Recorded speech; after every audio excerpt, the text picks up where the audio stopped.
Bryan Martin, good to see you, mate. Welcome to the show. So you're in town. So you're in town with the release of the 2022 estate wines, and we can talk about the boring wines later. But I saw you yesterday for lunch, where you very kindly brought ingredients and cooked for everybody. And I was chatting to Lewis, to your son Lewis, who was there. And he's like, "Oh, Dad, you're going on the show." I thought I've made it now, like this show. So anyway, welcome to the show. He's very much an online type of guy. What's it like having Lewis involved in the business these days? Yeah, it's sort of one of those things where you don't plan it. You have kids, but he's the youngest of the three, and he's always been interested in it. But it sort of still surprised us in year 11. That he said he wanted to do the wine, and so he when he finished school, he went and started doing the wine science course, and so 22 was his first vintage with me out of school, and he's just taken to it, sort of. I guess it's a bit like me, sort of. He's fairly sort of hands-on person, like he wants to get in there and do things, which is what I was like, and it's just great having him around. Like say 3 vintages in, he's got so many plans. His life as far as where he wants to go, and he's already done a vintage show overseas. And he's back off to, where's he, at Marrakesh? Yeah, this week. Yeah, but I'm not sure what they're doing there. They're sort of going. Yeah, very educational trip. But he just sort of really clicked into it, and he moved up here during vintage with some friends just to be in Sydney, and he wants to work around the industry. So he works at a wine retailer and Wildflower Brewing. So he just sort of likes the idea that he's being young, that he has actually sees the other side of the industry rather than just working with me every day. We're happy to sort of see him work around the world or around Australia and get as much experience as he can. And, I guess it kind of is part of that evolution of Ravensworth as well. You've been doing it now for 20 plus years, and there's always new things happening, and it must be exciting to think now this brand and your amazing estate has a long-term future. Right. And it's not an easy thing, that sort of succession, is that you sort of you like the idea of it, but it doesn't work out. In many instances, it doesn't work out, and obviously families can fall apart through it. But since Lewis wanted to do, we've sort of said to him, look,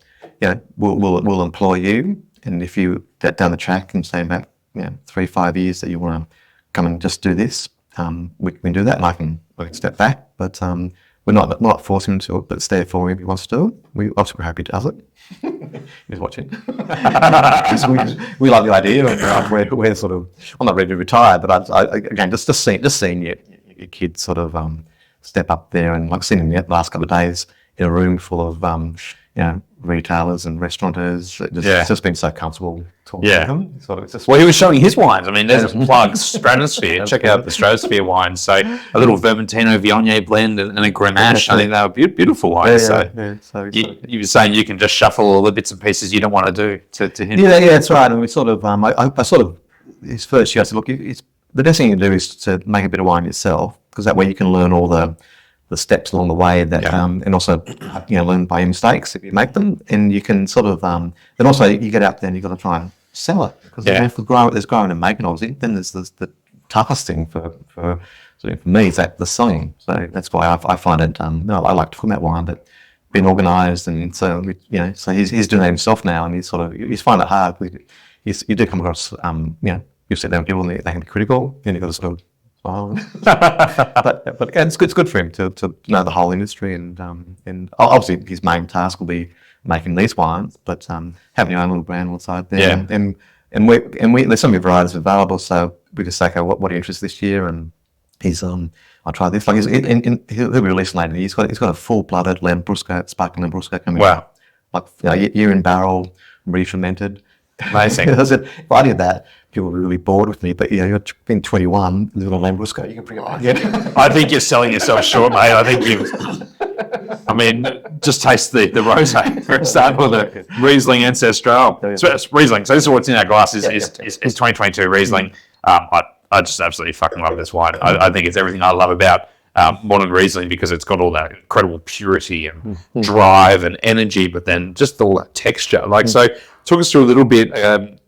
What's going on in the vineyard? How is the farming changing, developing, and then the approach to making this wine, because this, I think, typifies a little bit of your approach in general. Yeah. So to me, Riesling has a lot of challenge making Riesling because it's a variety that tends to be released very early. So so to try and spend a bit more time with it, you've got to try and make sure you don't lose that purity. Yeah. So you don't want to sort of, lacquer it with oak or as artifacts you see in winemaking. So it's sort of it's got to be sort of considered, and you've got to take your time with it and also be very protective.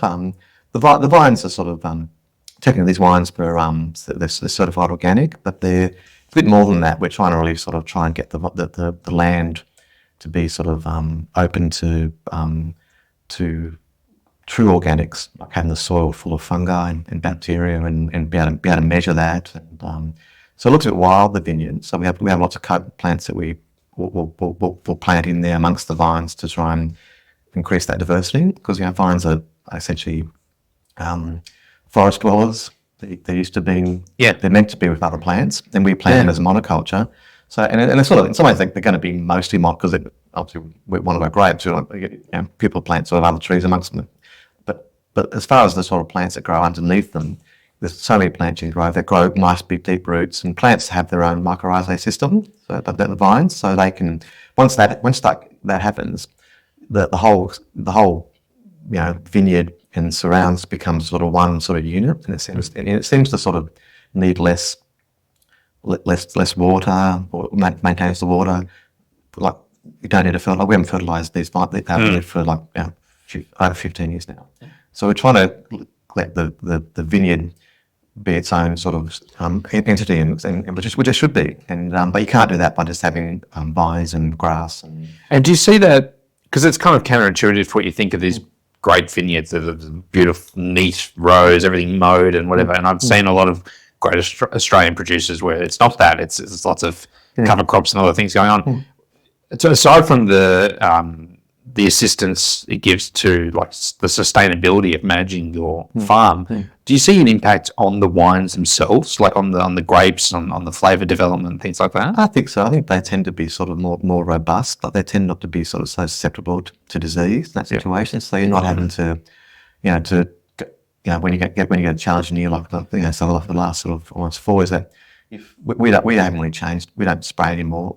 There's some sort of important sprays to do, but you're just not having to be out there doing it. And the fact that you don't have to use fertilise, herbicides and pesticides is that you're allowing not just the plants to be able to be part of the community, all the insects and all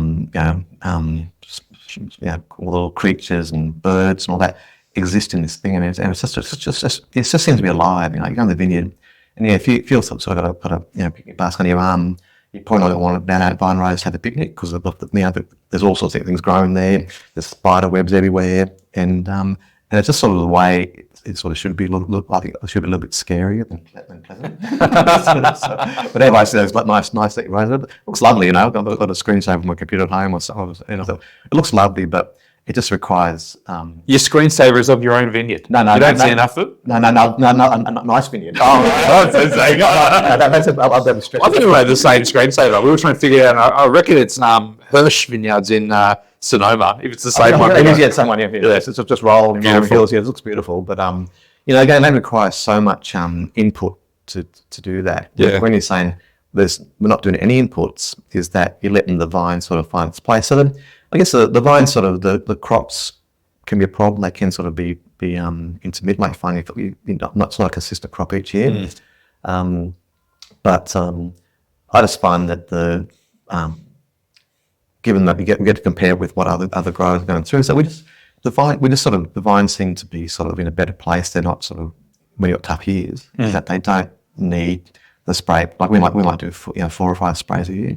So I've seen vineyards doing like 20 sprays, and that has a big impact on not just the vines themselves, but also the environment. You're spraying fungicides. We're trying to grow fungus. We want mycorrhizae in the soil. So you see this incredible purity of fruit and energy in this wine, which is obviously a testament to the great farming you're doing. The texture is the other highlight of this Riesling, and all of your white wines, for that matter, have that lovely texture. So what have you done with this one? But also, what's your approach to just putting these wines together? Because I've heard you described as a bit of a mad scientist. Always tinkering, different vessels, different techniques.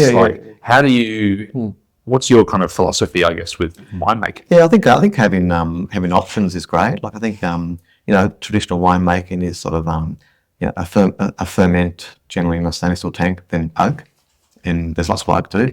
But if you've got other vessels, let's say if you've got sort of things like concrete tanks and ceramic tanks and amphores, and now we have these lovely glass tanks, is that you have options with with whether it's the variety or the style of wine you're making. You can actually sort of take more time with it. It's like I want to do this one in here, and there's a bit of experimentation. But a lot of these estate wines now we've come up with a bit of they're quite similar each year now the way we make them. So I sort of play around with like the reason that fermenting just in oak and for 6 months or a year, but we've thought has a big impact on that sort of first stage. We actually do it in ceramic now, and we use all the solids. We don't sort of use any temperature control. We don't use any inert gases. We oxidize the juice, so the juice looks awful. When other winemakers come when pressing, it's black, and it's not as pretty as sort of clear juice that people tend to use because they normally add enzymes to it and use sulfurs or anything like that. So it looks a bit weird to start off with, and the fermentation takes on, and normally they overflow the eggs, and it looks pretty awful. But once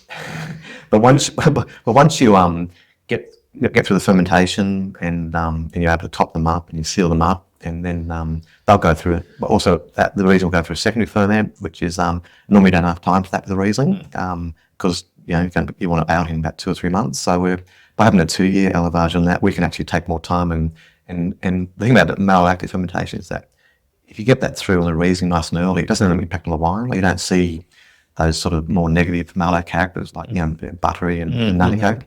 Is that it becomes more part of the wine, and then and just sort of adds to the what I always think about is the extract of the wine. So the extract in the wine is sort of things like alcohol, acid, and tannin, but you throw in another one there, which is just the general weight of the wine that isn't goes through. And I see that has been the effect of solids, of leaves, and which are yeast and then bacteria. Yeast leaves there. So I just find you get a chance to for those to have an impact on wine, and then and helps with the lowers acidity, but also you don't have to filter the wine there. So if you do a wine really slow boil, you're going to have to settle it with enzymes and bentonite, and you're going to have to sterile filter it. So we don't have to sterile filter it. So just take our time with it. And if you compare it to a young Riesling, it looks a bit weird because there is more colour there. Like we don't pull any colour out of it. So the whole thing about the Riesling is trying to take our time with it, make a wine that we can say, okay, well, this is like made the same as the other wine. Like if you look at the Massan blend, the reds, and that, so you're not tinkering with it. You just all it is the grapes, the microbiome they come with, and time. Sounds easy. Well, it actually is. If you go back to pre-industrial time, before World War II, this is the way all wine was made. It's just it was timely, So you couldn't race a wine out, and have a wine that you want that with some clarity in 2 months. You can't do it. Yeah. But we're sort of used to having those wines, and I love them. I love the freshness of a young Riesling and that. But that's my point. Is you have to there's a lot of effort has to go into those, and energy and materials to get at that point. Yeah. For it to look nice and pure. Whereas you can just take your time with this. And We're lucky we can do that with this one. The whole estate wine is all about taking time, so we can do that. Speaking about taking time, 7 months. Yeah. Spends roughly how long on skins? What's on the back there? 7 months. 7 months, Checks out. Do you have it in the calendar? Like there it is. Yeah, 7 months, out it goes. Yeah, I sort of because when we made the first one, we had it bottled with no labels. We come up with a label, and the how long was on skin? 7 months. So we called it that. So then we stuck with call it that because we want to change it. It'd be a bit awkward. It was like 7.5 months, 1 year, 5 3/4. Yeah. So, but look, it's not exactly, but it's pressed the 7th month after the month that we process it. This is one of the first wines. I remember when I first visited you when you were at Clonakillas still in the winery there, and you said, I'll show you all the different components of this wine. And there's the Pinot Gris, there's the Gewurz, there's the Riesling, there's a bit of a blend of something else. And you talk about that approach to blending. This is such a great example of that. And again, all estate fruit, obviously, but made into something different. Yeah. So we look at the colour. Yeah. That's unbelievable. Yeah. So again, sort of it's a style of wine that I think gets into the the broad range of wines: white, red, rosé, amber, orange, Fortified. Romanta. So it's just a wine that we changed our business. We made this. Like first one was 13, and it just sort of changed my whole idea about winemaking there. That's when I started getting the different vessels there. After then, we bought our first egg, we bought a little foudre, and started making a bigger range of wines. And again, not adding extra wines. We said, okay, no more acid adjusting, no more yeast or enzymes, all that sort of stuff. Just grapes. And so it's an important wine for us. And this is the first year we've actually able to have it for. So we made it in amphoras, which we've got these lovely sort of Tava amphoras from Italy, which were ceramic amphora, which I think works really well with the one because it keeps it nice and tight. The problem with the coarser materials used in amphoras like terracotta, they're quite oxidative. Right. Well, this is really pure and reductive, and they seal up really well, and they look great. They look great at the winery. And then it spends the second year in a 3,000 litre stockage barrel. This is the first time we've done that, and it's just changed the whole wine. I think it's allowed the structure to sort of sort itself out. It's a bit softer, or just a bit more approachable, isn't it? That's just the tannin sort of complex in that vessel, and they're sort of I'm really happy with the 22. I think it's sort of the last wheel in the cog that we've wanted with the estate wines. That's 2 years in the winery, and it's amphoras, and it's foudres and like the others. And talking about vessels, you were talking earlier about the glass. Can you explain a little bit? That's something a lot of people wouldn't have seen. Like what wines are you using that for? Yeah. So they're sort of fairly new products. They're called wine globes. It's a funny thing when you talk about glass in winery, because we use glass when we package it. So it's an important part of wine. People say glass, what's it all about? But it's the most important thing we do. When we put our wine in here, there and how you close it is the most important thing, because that carries the wine to the customer. So we got the option to do some trials on these wine globes. They're essentially a 220 litre, just a glass globe with an open mouth, so you can do skins in them. They're quite expensive when you compare them to other types. But the thing about these is that it's always the same. So when you get a barrel, a barrel probably costs you about a quarter or a fifth of the price of one of these. Is that the barrel's going to change each year? And at some stage, it will be on its way to being a flower pot. Whereas this is the same every year. And I do think if it didn't work, that they're beautiful terrariums. But they look like they belong on a science lab, don't they? Yeah, they do. Yeah, they're exactly like something you see on top of Bunsen burner and that. And what you do when you look online for wine globes and on Instagram, there's that most of the producers that have it, they have it.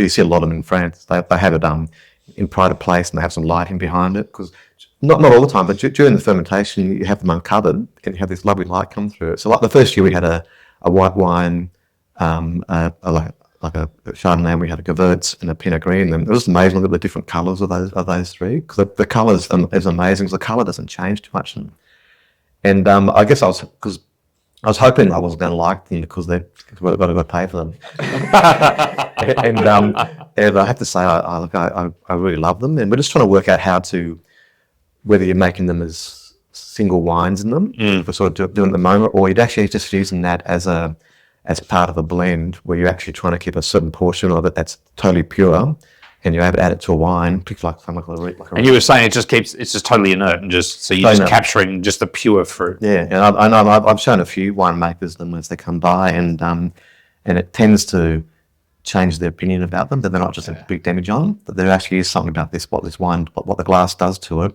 that is different to any other vessel, and also the texture is quite interesting, because you tend to need oxygen for texture progress. So the structure in them it's quite a different structure you've seen that in any other vessel. Yeah. So we're about to bottle our first little play around with those three wines, and but I'm pretty confident with them. I'd like to get more of them when we can afford them, because I see it as being a pretty neat thing, and I think you just need maybe a few high-end wineries to sort of bring out because you see them in Burgundy a lot, just to talk about them, because they wouldn't be using them there if it was, because they're obviously the best they can buy. You see, Yeah. so they wouldn't be playing around if they didn't sort of think, and you think they're great. And you see some sellers that might have like 2 dozen of them in a row. There's a lot of cash tied up in there. Yeah, that's pretty exciting. I can see it. Yeah. When you come down, I can show you what we've done this year, and again, it's just more how you use them. Where you want to make a wine that's a wine that's just made in glass, which we're doing at the moment. Or I say There's a blending portion. Yeah. This looks so. I'm distracted by this wine. This is delicious. The 22, because I've loved this wine forever as a lover of skin contact wines, and this was one of the first wines that really got me hooked on this style. It's just so much fun and so much going on. But it does have this purity and approachability and softness to it in 22 that I think would make it really widely appealing, which is nice, because you want to be able to put these wines in front of people and not weird them out. You want them to go, that's different, but actually that tastes like fairy floss, and this and it's delicious. Yeah, because I guess because each year I've been sort of playing around with, aside from the 7 look on scale, I've played all different types of way of making it. But now this is the model now, so I think hopefully they're going to be a bit more consistent as far as that sort of, because the previous year was like.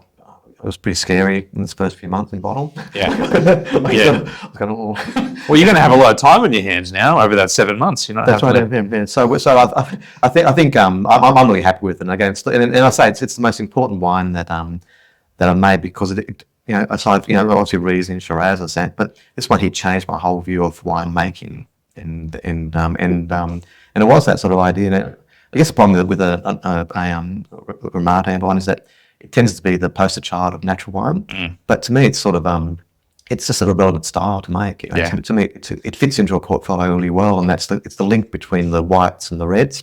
Obviously rosés point there, but to me, there's few rosés that have that presence. In texture in the mouth. Yeah, I agree. It's got structure and presence. Great with food.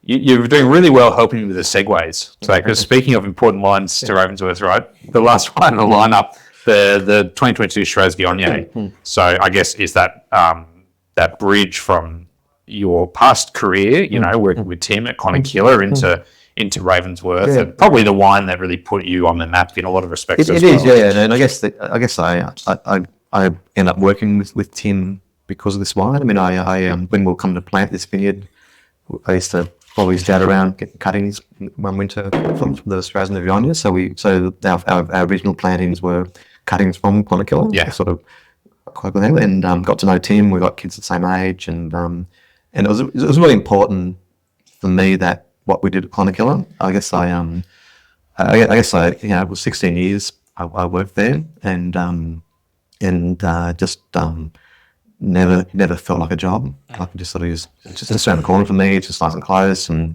I guess Tim was.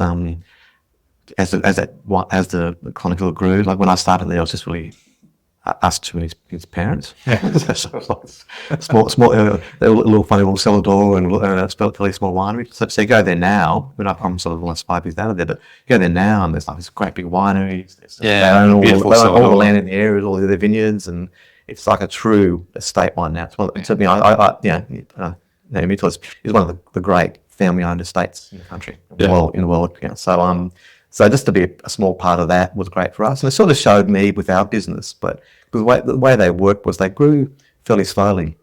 There was no sort of going from making 50 tonnes to making 200 tonnes. They grew slowly each year. And Tim was always sort of razor sharp with the blending. Like if it wasn't up to speed, So sort of with our business, with the same idea, we sort of found a way to actually grow slowly, a different way of doing it. So, doing lots of different things and that. But again, I couldn't. We've never been that sort of vocal about this Shiraz vineyard, but we've always made, since 2005, we've always made one. And I think it's a relevant style for Canberra. I think our little part of Murray Bateman, there's like a little triangle that we exist in, has these lovely soils, and I don't think anywhere does it as well as us, because I think in any year, cold, wet, hot, there's a stamp on these wines that marks as being Murray Bateman, and you can see in that wine there's this sort of combination of a floral note, and the red and maybe some dark fruits there, spice, and I always think it's like like a Turkish bazaar type smell to it. There's lots going on there, and they evolve really slowly, and they get whether you want to keep it for drink it 1 year or you want to drink it in 20 years time, you see a Prussian style, and they they it just shows you a variety that is really happy with. 100%. It's a beautiful. I mean, cool climate Shiraz, is a trend in Australia, and you see a lot of it, but they're not all the same either. Even within that, I think you see in Murray Bateman and yours and the Clonicular Shiraz much more red fruited, and less of that. Less dark fruit, less of that real charcuterie meaty. It's pretty floral and perfumed. And we've always sort of the way I learnt from Tim had that to make up him and make ours. It's a very gentle process, a bit more like we do with Pinot Noir. So you're really gentle about the extraction. Take your time with it. So it's quite a long maceration on the skin. You throw a really nice sort of oak at it. You don't want oak to be over it, but you use good oak, and our only difference is that we use small oak for 1 year, then it goes into our 3,000 barrels for the second year. So we sort of take a bit longer with it. And I sort of had to do something to make it different. Yeah. I don't know why. Well, it's cheaper.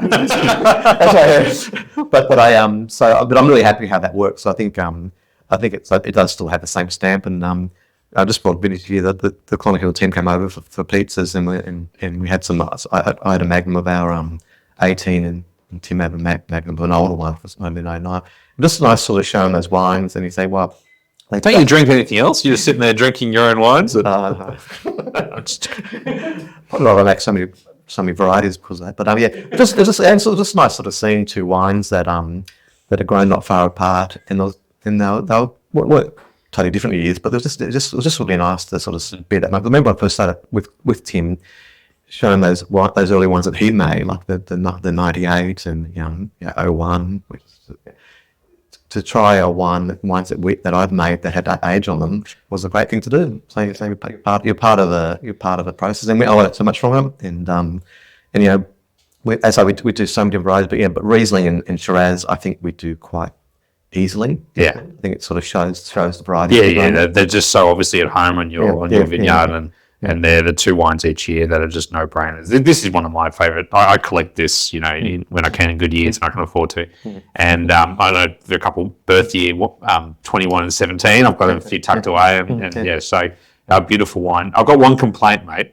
Where's the honey? Where's the pumpkin? We had lunch yesterday. You brought all this amazing produce off the farm. I'm pretty sure you're preparing for the apocalypse and just getting ready to exist on your little bunker. No, I'm planning to send you one. And the pickles? Oh my God! Yeah, amazing. Yeah, because the farm is sort of not just the grapes. We sort of grow all our own vegetables, and my wife Jocelyn, she's away a lot with her work, but her most important thing has been at home planting with vineyard. And I find more stress about growing and harvesting and preserving vegetables than I do about wine. In our house we've got just cupboards full of preserved tomatoes, got all these ferments going on, sort of kombucha coming out of ears and vinegars, and I'm starting to make using koji to make sort of things like soy sauce and that.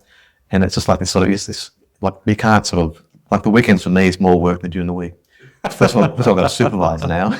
During the week I'm on my own.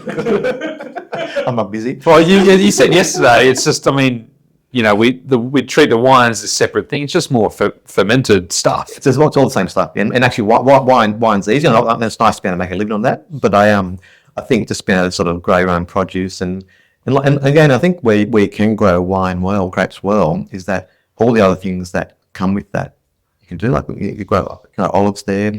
Tomatoes are crazy good for our area. Like we grow heaps of them. But each weekend I have a bit of a list that's one more garden bed, compost, collect the beehives. My stress would getting the honey, and it's just the honey was outrageous. It's I guess this sort of warrior hive that I learned from Tim Malfoy that he uses up in the Blue Mountains is just an amazing way of. I guess you feel like you're in it with the bees. You're not just sort of they're not just you're not just farming bees and taking away all what they grow. You actually don't take them as much away from them, and they make their own comb. And but I'm not sure if you've ever met Tim Malfoy. He's like the exact person that needs to keep bees. He's calm. He's got the mutton chops. I just get anxious, and but when I start harvesting honey, Justin closes all the doors because I come back in. I'm so stressed. I cannot calm myself down. This year wasn't too bad. I got stung once this year, but but again, it's just sort of having that honey that we just use. Looking after the bees. Looking after the Bees are people too. Yeah, and we grow a lot of back into the vineyard. We grow a lot of plants in the vineyard that are pollinators. So we have lots of flowers and plants that they can use. And we have a nice stand of blue gums that they get most of the honey comes from them. But yeah, it's just nice when you walk outside. You see all the bees around and that. And we have quite a lot of the native bees around as well. They're always quite fun to watch, the blue ones. Well, mate, I'll come down. I'll stay away from the bees. We'll have some pizzas. You can catch an animal for us, and we can drink some good wine. Yeah, we've got it all going on at the moment, and it's fun. It's nice just to be. I guess a lot of people like the idea of that, but to actually do it, it's a lot of work. It's but it's something really nice about making a pizza with your pseudo. Glass of Sangiovese, right next to where it grows, Fantastic. Well, Bryan, mate, thank you for catching up today. The new release, it was great. I don't even really need to talk about it. You're an idiot if you don't buy these wines. They're incredible. And just thank you for the patience and the constant forging ahead with new things. I really do believe that, and I know this having spoken to all the young winemakers that we work with, how much they idolise what you and Jocelyn have achieved and look to you for inspiration, and it pushes their innovation and their brands forward, and just the quality of the wines in the bottle, particularly in New South Wales. So well done. Always amazing to catch up, and we'll see you soon, hopefully. Thanks, mate. Cheers, guys.